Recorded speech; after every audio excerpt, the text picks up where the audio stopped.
नमस्कार, माझं नाव पुरुषोत्तम बलभीम कराड. माझा हा ऊस 15-0-12 आहे. बरोबर. तर याला मी महालाभ हे खत टाकलेलं आहे. तर त्यामुळे आणखी 14 महिने झालेले आहेत तरी ऊसाला तुरा आपण आलेला नाही आहे. तरी थोडंसं जायला पण लेट झालं आहे.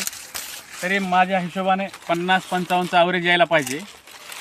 तसा ऊस आहे का तुमचा? हा ऊस आहे, तरी 32 कांड्यावर ऊस आहे सध्या. खालची हे कांड्या मोजून दाखवावरती.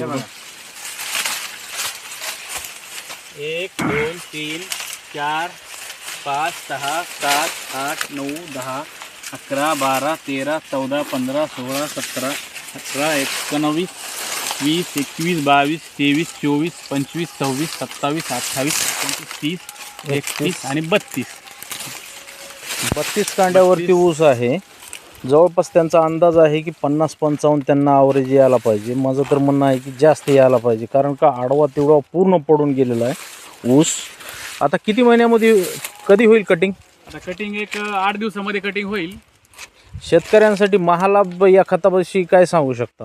नाही, महालाभ हे खत खूप फायदेशीर ठरत आहे. कारण तुरा न येणे, थोडंसं पाण्याला पण रेस्ट देते. बरं बरोबर. हां, आणि वजनामध्ये भरल्यासारखं वाटते का? वजनामध्ये पण आहे, चांगला ऊस भरलेला आहे.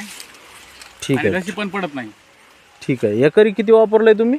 एकरी मी बघा 2.5 एकरला 10 किलोच्या 5 बॅग वापरलेल्या आहेत.